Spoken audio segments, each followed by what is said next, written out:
We need to provide access for all people with disabilities who need complex rehab technology in order to fulfill the promise of the ADA.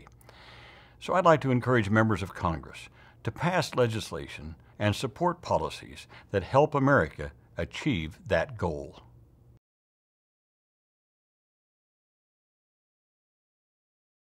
And once again we rejoice as this barrier falls, proclaiming together, we will not accept, we will not excuse, we will not tolerate discrimination in America.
When I was 11, I remember watching on TV the ADA being signed into law. And my mom was excited and my dad was excited. They're like, great, we won't have to carry you in and out of buildings anymore. We won't have to, use the back doors. We won't have to be in freight elevators with our little girl. But 25 years later, we still can't even get the wheelchair that I need to get out the front door to enjoy the benefits of the ADA that have come through.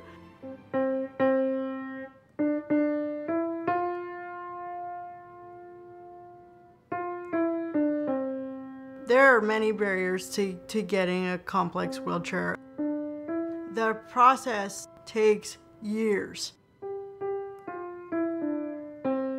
I'm in the process right now of trying to get this chair replaced because it's gotten to the age where every time I turn around, something is breaking.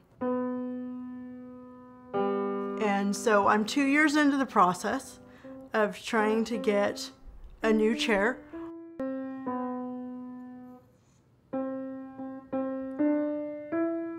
Medicare keep passing rules and cutting reimbursement. If they keep going this direction, I know that I won't be able to get it, which means that I won't be able to work, I won't be able to participate in my community.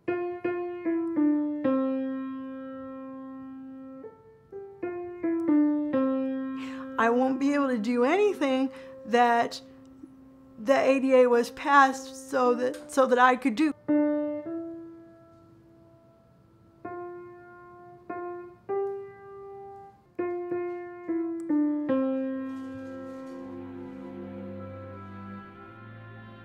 I've been really blessed my entire life to be able to get the equipment that I need. I've never gone without any equipment for any length of time, but it's been a struggle. The past 2 wheelchairs I've had, at both times they denied it first, and we wrote an appeal letter. My mom helped really writing a passionate story, and a lot of people haven't been so lucky to have that, and it's really important that everyone has the features that they need because they cannot function without it.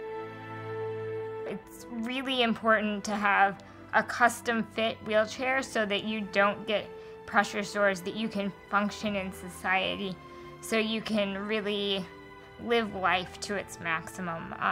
My wheelchair allows me to do so much. If I didn't have my wheelchair, I would be stuck in bed.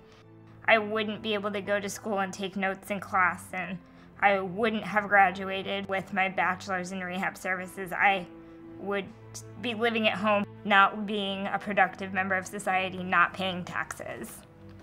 There shouldn't be any barriers to what they want to do and how they want to be integrated fully in our society. Every time they come up with something, it's usually a new rule, and the reason behind the rule is to save money. In order to get access to a piece of equipment, in order to follow this rule, I have to have a piece of equipment that is far less than what I need medically. I've never really felt like Medicare and the CMS rules were there to help me or protect me.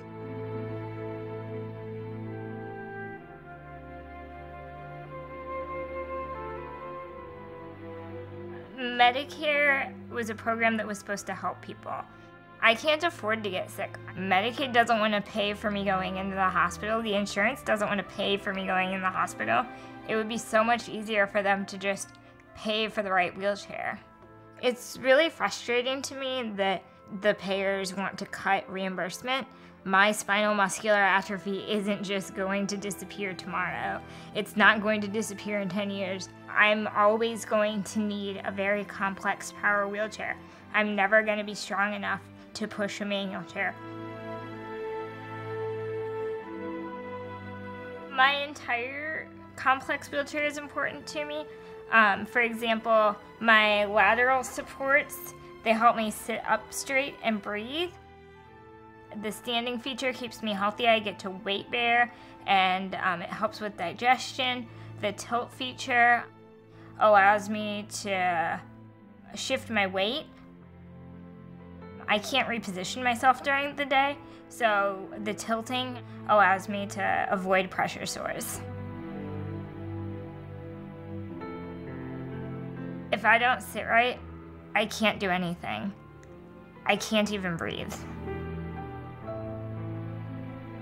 Medicare has to understand that people that use wheelchairs need to get out into the community for a variety of reasons.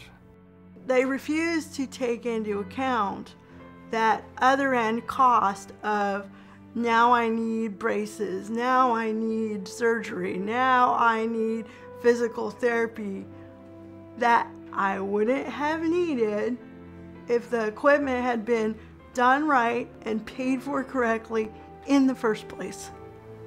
If we don't have the equipment to make us functional and allow us to use what we have and support us medically, employment's not going to happen, independence is not going to happen, participating in the community, not going to happen. The last real big hurdle that we have is economic self-sufficiency, employment of people with disabilities.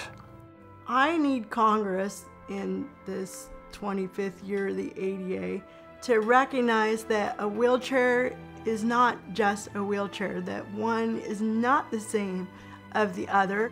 My chair has saved me from me needing more surgeries to correct bone deformities. It's saved me from developing pressure sores.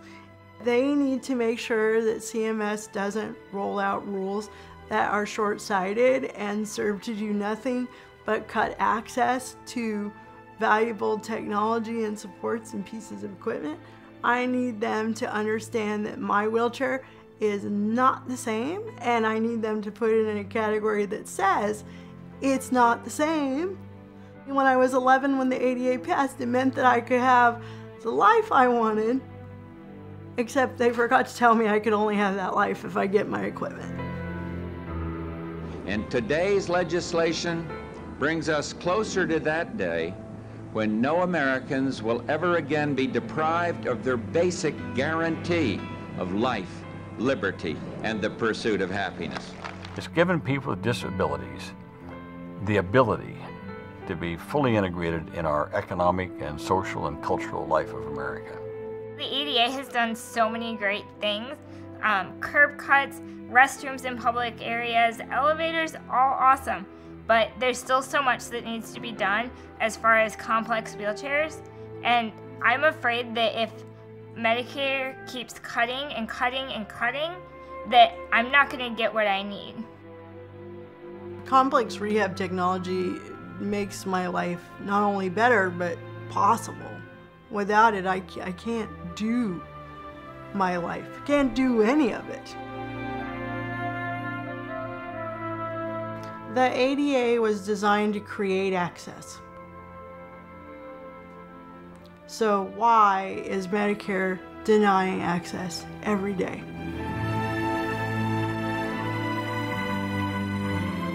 Sit in a chair all day. Just sit there. Now, if you have a chair that's a little too high or a little too low, a little too hard or a little too soft, or maybe one seat's a little higher than the other, after about 2 hours of that, you're going to be really uncomfortable. So think about a person who uses a wheelchair that has to sit in that wheelchair all day.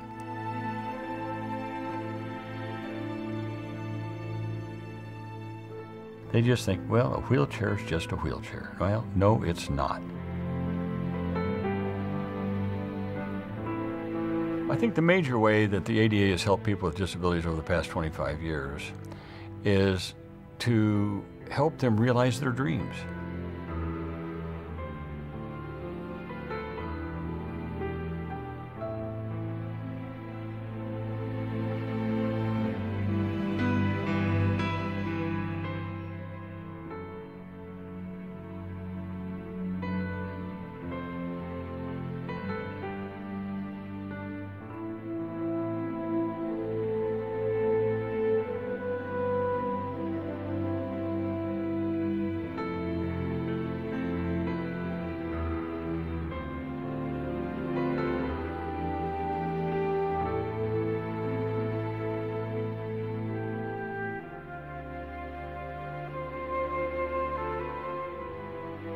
It has to be something that fits that person, not just something off of an assembly line, because that may cause more problems.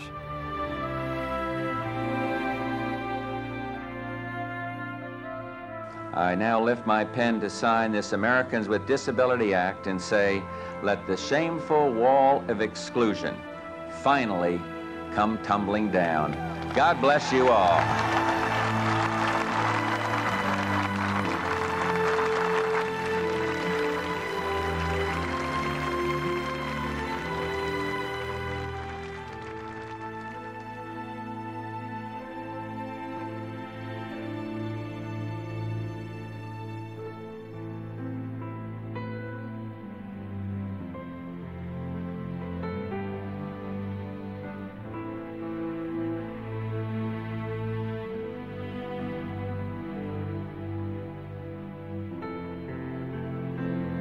And today, America welcomes into the mainstream of life all of our fellow citizens with disabilities.